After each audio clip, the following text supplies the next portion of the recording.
Brain లో ఏదైతే గట్టిగా ఫిక్స్ అయిపోయిందో అవే గుర్తొస్తాయి. Learning, revision and test, practice, ఈ మూడు చేస్తేనే మనిషి సక్సెస్ వస్తుంది. ఎంత మిస్టేక్ చేస్తే అంత పర్ఫెక్ట్ అవుతారు. అది గుర్తు పెట్టుకోండి. కోరుకోరికే తలకాయ వలపడతాను గొడవకు రమ్మంటే ఎలా అంటే చూసుకోమల్లా. రివిజన్ అనేది మనకు లైఫ్ లో ఎక్కడైనా ఇంపార్టెంట్. సో మీరు అడిగేది ఏంటంటే అన్ని తెలిసినా కూడా ఇంప్లిమెంట్ ఎందుకు చేయలేకపోతున్నారు అంతేనా? అవును సార్. పేషెంట్ ఉండండి. Everything will take time. మీరు ఇంప్లిమెంట్ చేస్తారు కదా, అయ్యేది ఒక నెల రోజుల్లో కన్సిస్టెంట్ అయ్యేది. ఆల్మోస్ట్ మీరు ఈ స్ట్రాటజీ మీరు చెప్పినట్టు ఫాలో అయితే రోజుకి 3 times అయిపోతుంది. Same concept.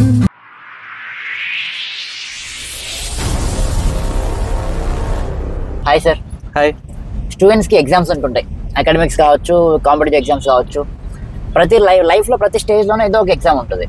అయితే రివిజన్ ఈజ్ ద కీ. చదవడం మాత్రమే కాదు, రివిజన్ చేసిన వాళ్ళకే సక్సెస్ వస్తుంది అని వింటుంటారు, అందరూ చెప్తుంటారు. సో మేజర్గా వచ్చే డౌట్ ఏంటి, అసలు రివిజన్ ఏంటి sir? As the word suggest, మళ్ళీ చూడడమా అంతవరకేనా, లేదు దానికి ఏదైనా ఇంపార్టెన్స్ ఉందా?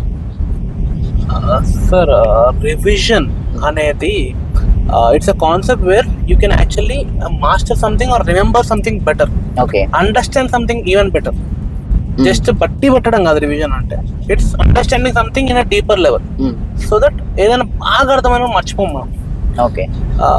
టు బి అంటే సైంటిఫిక్ గా చెప్పాలంటే మనకి ఫస్ట్ టైం నేర్చుకున్నప్పుడు what happens in the brain, ఒక న్యూరల్ పాత్వే క్రియేట్ అవుతుంది అనమాట.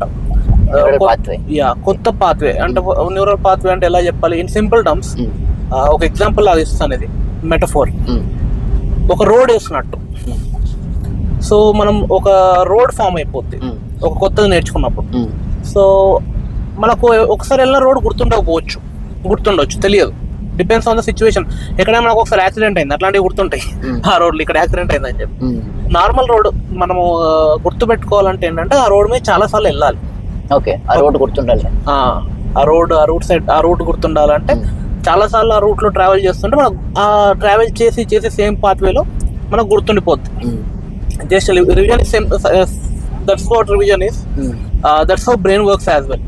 ఒక పని రిపీట్ చేస్తుంటే ఆ న్యూరల్ పాత్వే, ఆ కనెక్షన్ అనేది స్ట్రాంగ్ అవుతూ ఉంటుంది. It will become very strong. So it will remain for more time in your brain. And అర్థం కూడా దాని గురించి అంత డీప్ గా అవుతూ ఉంటుంది every time you study something in terms of education. ఒకసారి చదువుతుంటే రిపీట్ మనకు ఎక్కువ అర్థం అవుతూ ఉంటుంది. That's how brain works. అది రివిజన్ అంటే. ఓకే. సో మేజర్ రోల్ ఉంటుంది సార్ దీనికి. దీని రివిజన్ అనేది మనకు లైఫ్ లో ఎక్కడైనా ఇంపార్టెంట్. మనము ఎక్స్పర్టీస్ అంటాం కదా, బీఇట్ ఫ్యాకల్టీ, ఎక్స్పర్ట్ ఫ్యాకల్టీ అంటాం. Expert student is expert in this subject అంటాం. ఎక్స్పర్టీస్ ఎప్పుడు వస్తుంది అంటే దాని గురించి బాగా అర్థమైనప్పుడు. ఒకసారి చదవగానే అర్థం కావడానికి అందరూ ఏకలవ్యుల్లాగా అలా కాదు. So they have to dig deeper, revise, basics మళ్ళీ తెలుసుకోవాలి. అప్పుడు ఏంటంటే మనకు డీపర్ అండర్స్టాండింగ్ వస్తుంది. ఎగ్జామ్ పాయింట్ ఆఫ్ వ్యూలో స్కోరింగ్ పెరుగుతుంటుంది. క్వశ్చన్ ని ఈజీగా ట్యాకిల్ చేయగలుగుతాం. ఆ క్వశ్చన్ అడిగింది దేని గురించి అడిగారు, దాన్ని ఎన్ని పర్స్పెక్టివ్స్ లో ఉంటాయి, ఎలా రాయొచ్చు అని చెప్పి డిఫరెంట్ డైమెన్షన్స్ అర్థమవుతూ ఉంటాయి. అది దేని వల్ల వస్తుందంటే రివిజన్ వల్ల. లేకుంటే రీకాల్ కోసమే కూర్చొని ఆలోచిస్తుంటాం, ఇదేదో ఉంది అని చెప్పి, ఏదో చదివానే గుర్తొచ్చినట్టు రావట్లేదు. సో అలాంటి సిచ్యువేషన్స్ మనకి ఎగ్జామ్స్ లో రావద్దంటే ఎఫెక్టివ్ రివిజన్ అనేది చాలా ఇంపార్టెంట్. దాని రోల్ చాలా ఇంపార్టెంట్ సార్ ఎగ్జామ్. ఓకే. ఏ స్టూడెంట్ లైఫ్ లో. ఎస్ సార్, చాలా ఇంపార్టెన్స్ ఉంది, స్టూడెంట్స్కి అర్థమవుతుంది. బట్ ఏమవుతుందంటే సార్, ఇప్పుడు చదవాల్సిన సిలబస్ చాలా ఉంది ఏ ఎగ్జామ్లో అయినా. సో ఒకసారి చదవడానికే ఆ టైం సరిపోతుంది. సో మళ్ళీ రివిజన్ అంటున్నారు. దీన్ని ఎలా ప్లాన్ చేసుకోవాలి సార్? అసలు కరెక్ట్గా షెడ్యూల్లో ఫిట్ చేసుకోవాలని ఇబ్బంది అవుతుంది. అదేదో ఈ మధ్యన ఒక ఫ్యాకల్టీ ఒక మేము షేర్ చేస్తారు. మీరు చెప్పిందంటే కోరికే తలకాయ వలపడతాను గొడవకు రమ్మంటే ఎలా అంటే చూసుకోమల్లా అలా. సో టైం అనేది సరిపోదండి, ఎవరికి సరిపోదు. ఏ పనైనా, not just studies. Students should remember it for life. ఏదైనా బాగా చేయాలి, పెద్ద చేయాలంటే ఎప్పుడు టైం సరిపోదు. సో అది worth given. So revision last minute లో చేసినప్పుడే ఇంకా టెన్షన్ ఎక్కువ అవుతుంది. అయ్యో ఎట్లా చేయాలి, ఇంత చదవాలా అని చెప్పి. It's better to start revision ప్రాపర్గా ముందు నుంచే. టైమ్ మేనేజ్మెంట్ అనేది షెడ్యూలింగ్ చేసుకొని, ప్రాపర్ షెడ్యూల్ చేసుకొని, ఈ టైంలో చదవాలి, ఈ టైంలో రివైజ్ చేయాలి, ఈ టైంలో మళ్ళీ దాన్ని రిపీట్ చేయాలి, ఈ టైంలో టెస్టులు రాయాలి, ఆ టెస్టులు మళ్ళీ దానిలో ఏం మిస్తున్నామో మళ్ళీ పోయి మళ్ళీ దాన్ని తెలుసుకొని మళ్ళీ రివిజన్ చేసుకోవాలి. ఇలాంటివి మనం షెడ్యూల్లోనే ఫ్రమ్ ద బిగినింగ్ పెట్టుకుంటే చాలా మంచిది, ideal way. Last minute fix అన్నట్టు దీనికి ఏమి ఉండవు. ఇలాంటివి you can try whatever you can try. ఎంతో ఒకవేళ ఇంకా సిలబస్ వెళ్ళిపోయిందంటే I suggest whatever you study revise that and go. అదే గుర్తుంటుంది లాస్ట్ ఎగ్జామ్ లో ఉన్న టైంలో. ఏం మీకు గుర్తు బాగా మీ బ్రెయిన్ లో ఏదైతే గట్టిగా ఫిక్స్ అయిపోయిందో అవే గుర్తొస్తాయి. ఓకే. ఈ సగం సగం కొంచెం కొంచెం ఒకసారి చదివినా గుర్తుండవు. సో డైలీ ఏ రోజు చదివిన ఆ రోజు రివిజన్ చేసుకోవాలంటారు.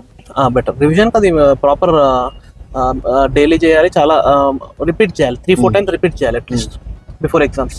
మీరు చెప్తున్నప్పుడు గుర్తొస్తుంది సార్, నార్మల్లీ స్కూల్ లైఫ్ లో ఈ రివిజన్ ప్రాబ్లమ్స్ రాదు. యూనిట్ టెస్ట్లని, FA1 SA1 అవును, డిఫరెంట్ ఎగ్జామ్స్ ఉంటాయి. సో వాళ్ళే స్కూల్ కరికులం లో ప్రోగ్రామ్ లో మల్టిపుల్ టైమ్స్ రివిజన్ చేపిస్తారు. వేరే కాలేజ్కి వచ్చేటప్పటికి లేదా లైఫ్ లో కాంపిటేటివ్ ఎగ్జామ్ ఇలాంటివి వచ్చేటప్పటికి ఓన్ గా చేసుకోవాల్సి ఉంటుంది. అవును. సో ఇక్కడ ఇబ్బంది పడుతున్నారు, చాలా డిఫికల్టీ ఫేస్ చేస్తున్నారు అనమాట. సో ఈ స్టేజ్ లో మనం సొంతంగా రివిజన్ ఎట్లా టేకప్ చేయాలంటారు? ఇప్పుడు కొంతమంది ఏమనొచ్చు అంటే టెస్ట్ సిరీస్ ఉంది కదా సార్, ఆ టెస్ట్ సిరీస్ వాళ్ళు బాగానే చేపిస్తారు కదా, అది ఫాలో అయినా కూడా మనకు రివిజన్లు అవుతాయి కదా అంటే, ప్రాబ్లం ఏంటంటే స్టూడెంట్స్ టెస్ట్ సిరీస్ రాయరు. ఓకే, చదవాలి ఇంకా చదవాలనుకుంటే రాయరు. సో ఇట్ విల్ కాంపిటేటివ్ పెద్ద ఎగ్జామ్స్ కి వచ్చేసరికి ఏంటంటే students should take responsibility for themselves. దానికి ప్రాపర్ గా షెడ్యూల్ చేసుకొని వాళ్ళకి తగ్గట్టుగా వాళ్ళు ఒక ఫిలాసఫికల్ గా వాళ్ళకి ఎలా వాళ్ళ బ్రెయిన్ ఎలా వర్క్ అవుతుందో వాళ్ళు అర్థం చేసుకోవాలి, సిలబస్ అర్థం చేసుకోవాలి, వాళ్ళకి a strong points and weak points అర్థం చేసుకొని based on that they have to make a proper schedule in which they can learn and revise at the same time. Okay, all in one, learning, revision and test, practice, ఈ 3 చేస్తేనే మనిషి success వస్తుంది. Okay, ఇది మీరు చెప్తుంటే చాలా మంది students గమనిస్తుంటాం sir, test రాయండి అంటే నేను ఇంకా పూర్తి చదవలేదు sir, let me gain some knowledge అంటుంటారు. సో అది ఎప్పటికీ కంప్లీట్ అవ్వదు అనుకుంటాను, పూర్తిగా సాటిస్ఫై అయ్యే వరకు. People will never get satisfied. And perfectionism అండి అది. It's called perfectionism. People are perfectionists by nature. Most of the people. So ఏంటంటే వాళ్ళకు UPSC అనగానే ఒక డ్రీమ్ తో ఇలా ఉంటే బాగుంటది, ఇలా ఉంటే బాగుంటది అని ఆలోచనలలో వస్తారు కాబట్టి వచ్చేసరికి రియాలిటీ వేరు, గ్రౌండ్ రియాలిటీస్ వేరు. ఇక్కడ సిలబస్ మీద పడిపోతూ ఉంటది, క్లాసుల మీద పడిపోతూ ఉంటాయి, పక్కడు ఆడొకటి చెప్తాడు, వీడొకటి చెప్తాడు, ఆ షెడ్యూల్ అంటారు, ఈ షెడ్యూల్ అంటారు, ఈ స్ట్రాటజీ అంటారు, ఆ టాపర్ అంటారు, ఈ టాపర్ అంటారు, ఆ ఫ్యాకల్టీ ఈ ఫ్యాకల్టీ 100 చెప్తారు. ఇవన్నీ విని విని విని విని విని సడన్గా వీనికి మైండ్ పోతుంది. ఇదంతా కాదు, నేను ప్రశాంతంగా ఫస్ట్ చదువుకున్నాక ఆలోచిస్తాను అని చెప్పేసి టెస్ట్లు ఆపిస్తాను. అంటే షెడ్యూల్ అనేది అయితే స్టార్టింగ్ అనుకున్నాడో అది ఫాలో అవడం ఆపుతాడు. పర్ఫెక్షనిజం ఏమైపోతుంది అంటే లేట్ చేస్తుంది మనిషి, అంటే ప్రోకాస్టినేట్ చేపిస్తారు. Perfect sir. Yeah, so perfectionism will lead to procrastination. So it's better to understand that you will fail, accept that, and you will do mistakes, accept that. And ఎంత mistake చేస్తే అంత perfect అవుతారు, అది గుర్తుపెట్టుకోండి. మీరు పర్ఫెక్ట్ ఎలా చేయాలనుకుంటారు అంటే మిస్టేక్సే కావద్దు అనుకుంటారు, కానీ మీరు పర్ఫెక్ట్ అయ్యేదే మిస్టేక్స్ చేసి దాని నుంచి నేర్చుకుంటూ. So if you don't try you don't can't achieve. So ఎన్ని ఎక్కువ ట్రై చేస్తే అంత బెటర్. సో తొందర ట్రై చేయాలి, స్టూడెంట్ తొందర చేయాలి. టెస్ట్ వచ్చిందంటే ఫట్ట రాసేయాలా, వెయిట్ చేసుకుంటే వస్తుంది. It's like an opportunity, nothing is permanent. So try as much as you can, లేకుంటే కష్టం అవుతుందండి. ఇది ఏంటంటే ఆ రివిజన్ లో ఇది కూడా యాడ్ చేసుకోవాలి. This is also part of test series, also part of revision only. మీరు రాస్తారు కదా, చూస్తారు కదా, ఏం తప్పులు పోయినా చూసుకుంటారు కదా, దాని ఎక్కడెక్కడ తప్పులు పోయినా క్వశ్చన్స్ అన్ని మళ్ళీ చదువుతారు కదా వెళ్ళి బ్యాక్, అది రివిజన్ అవుతుంది దానిలో కూడా. బట్ అదొక్కటే చేయడానికి తప్పు, మీరు చదివినప్పుడే రివిజన్స్ జరుగుతూ ఉండాలి. So learning separate time, revision separate time, test series separate time, మూడిట్లలో రివిజన్ జరుగుతాయి. ఫస్ట్ టైం చదివినప్పుడు రివిజన్ జరుగుతుంది, సపరేట్ రివిజన్ చేసినప్పుడు రివిజన్ జరుగుతుంది, ఇంటెన్షనల్ రివిజన్. తర్వాత టెస్ట్ సిరీస్ రాసినప్పుడు అది బై ప్రోడక్ట్ కూడా రివిజన్ జరుగుతుంది. టెస్ట్ కోసం మళ్ళీ ఎలా చదవాలి కాబట్టి అప్పుడు టెస్ట్ అయిపోయినాక కూడా మళ్ళీ రివిజన్ జరుగుతుంది. సో ఆల్మోస్ట్ మీరు ఈ స్ట్రాటజీ మీరు చెప్పిన ఫాలో అయితే రోజుకి 3 times అయిపోతుంది, సేమ్ కాన్సెప్ట్. అంటే స్ట్రాటజీస్ అనేవి ఇంకా ప్రాపర్ గా చెప్తే చాలా ఉన్నాయి కొన్ని స్టూడెంట్స్ కోసం. స్ట్రాటజీస్ అంటే ఎలా కరెక్ట్ రివిజన్ ఎలా హ్యాండిల్ చేసుకోవాలని. Okay, so ideally when you make a study plan, plan ఎలా చేసుకోండి అంటే eat only how much you can digest. Okay, బాగుంది. ఎంత అరుగుతుందో అంతే తినండి, అతికిపోతే విరోచనాలు అవుతాయి. సో కష్టం. Don't put too much on your plate. చాలా ఎక్కువ సిలబస్ ని ఒకసారి కంప్లీట్ చేద్దామని ట్రై చేయకండి, ఎంత చేయగలుగుతారో అంత చేయండి. ఓకే, అది ఫస్ట్ ప్లాన్ లో. లెర్నింగ్ లో ఆ షెడ్యూల్ అలా వేసుకోవాలి, ఆ ఫిలాసఫీలో షెడ్యూల్ వేసుకోవాలి, మనం సరిపోయే అంతే. Once that is done, then next step revision. Revision ఎలా ప్లాన్ చేసుకోండి అంటే ఇవాళ మొత్తం చదివింది at the end of the day 1 hour revision చేయాలి. ఓకే, 1 hour లో డే మొత్తంలో చదివింది 1 hour లో చేయాలి. అలా 6 days Monday to Saturday 6 hours అయిపోయినాయి రివిజన్స్ కదా. On Sunday reduce it to the half time, 3 hours లో వీక్ మొత్తం రివిజన్ చేయండి. Okay. That will be easy. అంటే ఈ రివిజన్ చేయడానికి మీకు ఇక్కడ మంచి రోల్ ఏం ప్లే చేస్తున్నారు, notes making will play very important role. Notes correct చేసుకుంటే రివిజన్ బాగా అవుతుంది, తక్కువ టైంలో అయిపోతుంది నోట్స్ చదువుకుంటే. So notes making will play very important role. Notes making correct చేసుకోవాలి, so that you can actually implement this in effective way. ఇది చాలా మంచి పాయింట్ సార్. యాక్చువల్ చాలా మంది చేసే మిస్టేక్ ఏంటంటే నోట్స్ రాసుకోరు, రివిజన్ అనగానే పొద్దున్న చదివిన బుక్ మళ్ళీ నైట్ తిప్పుతారు. It will take more time. పనికి రాదు. Yes sir. అవసరం లేదు, మొత్తం రిపీట్ చేయాల్సిన అవసరం లేదు, కీ పాయింట్స్ చూసుకుంటే సరిపోతుంది. ఓకే, రివిజన్ లో మంచి టిప్స్ అది. సో డైలీ 1 hour అనేది రివిజన్ ఏదైతే ఉందో 6 days, 7th day మీరు 3 hours రివైజ్ చేయండి half the time. Okay. So ఇప్పుడు 3 hours ఎవ్రీ వీక్ అయింది, 4 weeks జరుగుతున్నాయి 1 month లో. 4 weeks లో అంటే 3 into 4 12 hours లో మీరు నెక్స్ట్ 1 month ఎండింగ్ లో 12 hours అంటే 1 day ఇచ్చేయండి. ఆ 1 month మొత్తం 1 day మొత్తం రివిజన్ చేయండి. అలా 3 months 12 into 3 36 లో మీకు ఒక 2-3 days 3 months తర్వాత ఇవ్వండి ఈ పాతవన్నీ రివిజన్ చేయడానికి. So increase it like that. Revision intervals 1 month, 1 day, 1 week, 1 month, 3 months, 6 months. Increase it and give the time of the revision to that. Okay. మనం ఒకసారి ఎక్కడ తగ్గిస్తున్నాం అంటే వీక్లీ 1 hour చదివింది 6 hours అయింది 3 hours చేస్తున్నాం.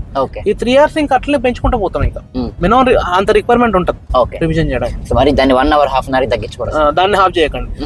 ఫస్ట్ టైం ఒకసారి half చేయండి, ఎందుకంటే 1 week షెడ్యూల్ 3 hours లో చదవచ్చు. సో బేసిక్ రిక్వైర్మెంట్ అనేది ఫాలో అవ్వాల్సింది. Okay sir. అది ఇది చేస్తే ఒకటి బాగుంటది రివిజన్. ఆయన చదువుకునేటప్పుడు కూడా మీరు రివిజన్ ఎలా చేయాలంటే స్టడీ టెక్నిక్ చెప్తా ఒకటి రివిజన్ మనకు వస్తే. పొమోడోరో టెక్నిక్ అంటారు నార్మల్గా. దీనిలో ఏమైందంటే 25 minutes అలా వీళ్ళు డివైడ్ ఇంటూ స్లాట్స్. ప్రతి 25 minutes 5 minutes బ్రేక్ తీసుకుంటారు. What I ask students to do is 20 minutes చదవండి, 5 minutes ఏం చదివిందో రివైజ్ చేయండి. ఇప్పుడు ఎలా చేయాలి రివిజన్ అంటే సమ్మరైజ్ చేసుకోండి. బుక్ బంద్ చేసి ఏం చదివినా ఒకసారి మీకు మీరు చెప్పుకోండి in simple term, point to point. ఈ డేట్ ఇదైంది, ఈ డేట్ ఇదైంది, ఈ పాయింట్ ఇక్కడ పోయింది, ఈ గల్లీలో అవ్వాలి, ఇట్లాంటివి కాదు. సింపుల్ గా పైన ఒక 5 minutes ఒకసారి ఇట్లా కళ్ళ ముందుకు వచ్చేయాలి మీకు picture, big picture, overlook. In very simplified format, చాలా సింప్లిఫైడ్ అయిపోవాలి. 5 minutes ఒక కళ్ళు మూసుకొని అది ఆలోచించుకొని 25 minutes అయింది, ఇంకా 5 minutes బ్రేక్ తీసుకోండి. So every 20 minutes 5 minutes revise, 5 minutes break, continue. Most effective form of study. దీన్ని మీరు ఒకవేళ మీకు ఓపిక ఎక్కువ ఉందంటే you can make it into 30 minutes 5 minutes 5 minutes 40 or 15 minutes 5 minutes 5 minutes 1 hour. మీరు టెక్నిక్ లో ఫస్ట్ చెప్పారు 25 అని. సో 20 minutes ఒకసారి బ్రేక్ వస్తుందంటే అంత బోర్ కూడా అనిపించదు స్టూడెంట్స్. అసలు చదివినట్టు అనిపించదు, కానీ చాలా ఎఫెక్టివ్ చదువుతున్నాం. 20 minutes అనేది చాలా అంటే ఇంకా ప్రైమ్ చాలా చిన్న పిల్లలకు అనమాట. అంటే భలే అనిపిస్తుంది వాళ్ళకు, ప్రొడక్టివిటీ ఎక్కువ ఉంటుంది. 20 minutes చదువుతున్నా కదా, చక్కగా చదువుదాం ఇంకో లెవెల్లో ఉంటుంది. ఇన్ కేస్ మళ్ళీ 20 minutes అలవాటు అయిపోతుంటది కదా, టేక్ ఇట్ 250. అంటే మీకు డైరెక్ట్ 1 hour చేయలేకపోతే 20 minutes నుంచి స్టార్ట్ చేయండి. 20 minutes ఎవరికైనా ఉంటుంది attention span. Then take it to 30 నుంచి మనం 40 చేస్తాం, 40 నుంచి 50 చేద్దాం. బట్ 100% 50 దగ్గర అయితే ఆగండి, దానికన్నా ఎక్కువ. దాని తర్వాత బ్రేక్ తీసుకోవద్దు. 50 వరకు మీకు మాక్సిమం. దాని తర్వాత మీకు బోర్ కొట్టి 2 hours తీసుకెళ్దామన్నా కూడా ఐ సే నో. 50 + 5 + 5 50 + 5 + 5 1 hour ప్రతిసారి కంపల్సరీ బ్రేక్ తీసుకోవాల్సిందే. It's a thumb rule. Sir 20 minutes నుంచి 1 hour వరకు టైం తీసుకోమన్నారు కదా, 2 hours నేను తీసుకెళ్తాను, నేను తోపులాగా ఉంటున్నాను కాదయ్యా. Brain requires some cooling of period. అది ఇవ్వండి. 50 minutes నాన్ స్టాప్ చదవాలి, నువ్వు తోపు ఇంకా అంటే అంత ఎఫెక్టివ్ గా. దాన్ని దాటి వెళ్తున్నావు 2 hours తీసుకెళ్తా ఉంటే కరెక్ట్ కాదు, ఎఫెక్టివ్ ఉండదు. 10 minutes 15 minutes కి కంపల్సరీ 10 minutes బ్రేక్ ఇవ్వాలి, బాగుంటది. అంటే you'll remember for longer time. So ఆ study technique will be very much. అది ఇట్లాంటివి ఒక 3-4 స్లాట్ అయిపోయినాక take a huge break, half an hour break. అట్లా 3-4 slots అంటే 2 hours. 2 hours ఒకసారి 20 minutes హాఫ్ అన్ అవర్ అట్లా హాఫ్ అవర్ తీసుకోవచ్చు. ఎఫెక్టివ్ ఉంటుంది అన్నమాట. Whatever you are touching you will enjoy it. You will never get bored or depressed or stressed about the studies. హాయిగా వెళ్ళిపోతూ ఉంటుంది. Stress అనేది అనిపిదా, ఫెట్టిగ్ అంటారు కదా, కూర్చొని students will start enjoying preparation. That will happen. Exams time correct గా ఉపయోగపడుతుంది sir. So note making techniques ఉంటాయి సార్, దాని గురించి మనం సపరేట్ మాట్లాడదాము. Okay. But basically try to make good notes. దాని గురించి సపరేట్ వీడియో చేస్తాం, వెయిట్ ఫర్ దట్. సరే అంటే మామూలుగా కొంతమంది స్టూడెంట్స్ తో మాట్లాడినప్పుడు కానీ చూస్తూ ఉంటాం కదా, దే నో దట్ అంటే they know how what is the importance of revision అనేది వింటూ ఉంటారు ఎప్పుడు. టీచర్స్ చెప్తుంటారు, ఫ్రెండ్స్ చెప్తుంటారు, సీనియర్స్ చెప్తుంటారు. They know the value of it but they don't try to implement it. ఇది కొంతమందికి కాన్ఫిడెంట్ ఉంటుంది, నేను ఆల్రెడీ చదివేశాను కదా మళ్ళీ మళ్ళీ ఎందుకు చదవడం అనే. కొంతమందికి ఓవర్ కాన్ఫిడెన్స్ ఉంటుంది. సో దీన్ని అంటే ఎగ్జాక్ట్ గా వాళ్ళ మైండ్ లో దేన్ని పట్టుకొని ఇలా చేస్తుంటున్నారు మళ్ళీ. సో మీరు అడిగేది ఏంటంటే అన్ని తెలిసినా కూడా ఇంప్లిమెంట్ ఎందుకు చేయలేకపోతున్నారు, అంతేనా? అవును సార్. I think most of the students ఏమైందంటే they are in the rush. అంటే వాళ్ళు కావాలని టైం వేస్ట్ చేద్దామని చేయట్లేదు, they are just in the rush. తొందరగా అయిపోవాలి, తొందరగా ఫినిష్ చేయాలి, తొందరగా అవన్నీ చేసేస్తే ప్రశాంతంగా ఉండొచ్చు, ఇట్లాంటివి కొన్ని ఉంటాయి. ఆ రష్ లో ఉంటారు. ఆ రష్ అనేది మిస్ ఫస్ట్ ఆపితే కొంచెం పేషెన్స్ చూపించాలి, పేషెంట్గా ఉండండి. Everything will take time. మీరు రష్ చేసినంత మాత్రాన అన్ని తొందరగా అయిపోవు, అవి అయ్యే టైంకే అవుతాయి. థింగ్స్ విల్ టేక్ టైం కదా. అంటే ఇప్పుడు చాలా ఎగ్జాంపుల్స్ ఉన్నాయి చెప్పాలంటే, బట్ ఇక్కడ కరెక్ట్ కాదు. కాకపోతే it will take time. Whatever you eat it have to digest, then only you can poop.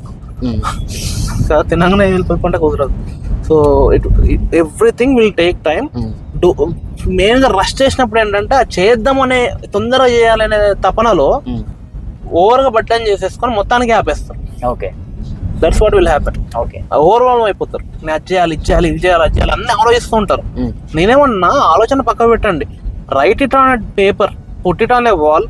Now all the worries about that thing, ఇంత చేయాలనేది ఆ వర్రీస్ అని పేపర్ లో ఉండాలి, మీ బ్రెయిన్ లో కాదు. మీ దగ్గర ఉన్న వర్రీస్ అని పేపర్ లో రాయండి, అక్కడ పెట్టేయండి. మీకు ఇవాళ ఏమి ఇంప్లిమెంట్ చేయాలి అది ఒకటే చూసుకోండి. తర్వాత ఏంటి అక్కడ పేపర్లోనే అదే చేసుకుంటూ పోండి. ఆ షెడ్యూల్ మీ మెంటర్స్ వీళ్ళు హెల్ప్ చేస్తారు కదా, ఎట్లయినా ఇవి చేయమని చెప్పి అవి చేసుకుంటూ పోండి. మీరు ఆలోచించి కూర్చుంటుంటే ఏమైతుందంటే మొదటికే మోసం వస్తుంది. చాలా మంది స్టూడెంట్స్ ఏంటంటే నేను చూసిన వాళ్ళు కావాలని చెప్పి డోంట్ అంటే అన్ని తెలిసినా చేయకపోవడం అనేది వాళ్ళు కావాలని చేయరు, ఓవర్వెల్మ్ అయిపోతారు. చాలా ఎక్కువ పనులు చేయాలని ఎప్పుడు మైండ్ లో పడి ఉంటాయి. ఇది చేయలేదు, అది చేయలేదు, అది పెండింగ్ పడిపోయింది, దాంతో అవుతుందా లేదా, సెల్ఫ్ డౌట్, ఫియర్, ప్రెషర్, ఇవన్నీ. ఉండే టైం ని మళ్ళీ మళ్ళీ చదివేదానికంటే కొత్త చదువుకుంటే ఎక్కువ కవర్ చేయొచ్చు కదా అని ఇట్లాంటివి చాలా. ఇవి తొందరగా చేద్దాం అని చెప్పేసి అన్ని రివిజన్ లాస్ట్ చేసేద్దాము, టెస్ట్ సిరీస్ లాంటి లాస్ట్ రాసేద్దాము, అట్లాంటి దట్స్ అంటే ఆ థాట్ లో వెళ్ళిపోయి ఇన్ఎఫెక్టివ్ అవుతారు. ఓకే, ఇన్ఎఫిషియంట్ అవుతారు. ఓకే, ప్రొడక్టివిటీ తగ్గుద్ది, పర్ఫార్మెన్స్ తగ్గుద్ది, పీస్ తగ్గుద్ది, స్ట్రెస్ పెరుగుద్ది. ఎందుకంటే ఇట్లాంటివన్నీ షార్ట్ కట్స్. అవి ఇవి short cuts. It will not give long term result. Short term అప్పటికప్పుడు ఏదో అయినట్టు అనిపిస్తుంది కానీ తర్వాత ప్రెషర్ అది గుర్తుండవు మీరు చేసిన అట్లా రష్లో. సో ఏదో మొత్తానికి ఇంప్లిమెంటేషన్ ఆపేస్తారు అన్నమాట. వర్కౌట్ అవ్వట్లేదు అనుకుంటారు.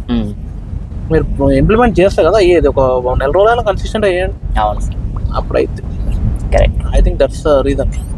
అయితే ఇప్పుడు మామూలుగా combined studies or group studies చాలా హెల్ప్ అవుతాయి అంటారు. అంటే స్పెసిఫిక్ గా రివిజన్ గురించి అడుగుతున్నాను సార్. నార్మల్ గా ఒక్కరే రివిజన్ చేసుకుంటూ ఉంటారు కదా, so combined studies as a solution for revision అనేది ఎంత వరకు టాపిక్ చదువుతాను, ఒక టాపిక్ ఒకరికొకరు అది అంటే స్టడీస్ లో ఉంటది. చదివేసిన తర్వాత రివైజింగ్ లైక్ అంటే నేను మామూలుగా మనం పక్కన వాళ్ళు చెప్తుంటే ఎక్కువ గుర్తుంటుంది సార్ నార్మల్ మనం చదివేదానికంటే కూడా. సో కంబైన్డ్ స్టడీస్ లో ఒక్కొక్కరు ఒక చాప్టర్ చెప్తూ ఉంటారు కదా, సో ఫస్ట్ చదివేసిన అయిపోయింది కాబట్టి how up to how extent మనం కంబైన్డ్ స్టడీస్ అనేది సజెస్ట్ చేయొచ్చు? Depends on the group of the people who are studying together. Time pass candidate అయితే టైం పాస్ అయ్యిద్ది అక్కడ. Someone should be very strict. Or మనం కాలేకపోయినా తప్పు లేదు, స్ట్రిక్ట్ కాలేకపోయినా తప్పు లేదు. You should bring someone who to monitor you. Okay, ఒక మెంటర్స్ ను కూర్చోబెట్టుకొని వాళ్ళ క్లాస్ రూమ్ లోకి వెళ్ళి అక్కడ వాళ్ళ దగ్గర అక్కడ చేసుకున్నా అలాంటివి బాగుంటాయి. మీరు పోయి ఒక రూమ్ లో కూర్చొని ఎవరు లేని దగ్గర ఇద్దరు చదువుతాం అనుకుంటే మాత్రం కరెక్ట్ కాదనుకుంటున్నాం. నలుగురు ఐదులో ఉంటే ఒక్కవేళ కొంచెం డైవర్ట్ అయిన topic that will go on. ఎందుకంటే స్టూడెంట్స్ ఆల్సో నీడ్ రిలీఫ్. ఆ బ్రేక్ కావాలి. సరే బ్రేక్ లో మాట్లాడతారు, ఇంక మాటలే అవుతాయి. So depends on the group అండి. గ్రూప్ కరెక్ట్ గా ఉంటేనే, స్టూడెంట్స్ సీరియస్ గా ఉంటేనే, someone senior should be there, a mentor should be there. If not natural they should be very serious and boring people. Interesting గా మాట్లాడేటోళ్ళు ఉండొద్దు అక్కడ. మాట్లాడితే బోరింగ్ పీపుల్ మాట్లాడుకోవడం పెద్ద టాపిక్ ఉండొద్దు వాళ్ళ దగ్గర. దానికోసం తప్ప చదువు తప్ప వేరే టాపిక్ ఉండొద్దు. అలాంటి వల్ల ఇట్లాంటివి చేయగలుగుతాం. ఓకే, లేకుంటే 1-2 months నడుస్తుంది, దాని తర్వాత out. Because people like to talk. Yes sir. So so I think అన్ని ఆస్పెక్ట్స్ కవర్ అయ్యాయి సార్. దీనికి మీద ఇంకేదైనా క్వశ్చన్స్ కావాలంటే I think students will comment and let us know. So అర్థమైందిగా students, revision is key, revision is crucial. మీరు ఎంత చదివారు అనేది కాదు, దాన్ని ఎన్నిసార్లు చదివారు అనేది ముఖ్యం. మనకి ఎవరో ఒక ఫేమస్ ఫైటర్ అంటుంటారు, say it's not 10 punches you learn, it's 1 punch practicing 10 times is better అని. సో ఒక్కసారి చదివి ఎక్కువ చదవడం కంటే కూడా ఒక్క కాన్సెప్ట్ని ఎక్కువసార్లు చదివితే ఎక్కువ గుర్తుంటుంది. If question comes in that concept you can hit that ball for 6. So be confident, revision చేయండి. ఇది మీకు డౌట్గా ఉంటే కనుక దీన్ని ఫిక్స్ అయిపోండి, confirm it, believe in yourself. ఖచ్చితంగా రివిజన్ చేయండి, మంచి మార్క్స్తో సక్సెస్ అవుతారు. Thank you very much sir, thank you for your valuable time. Yes, జై హింద్.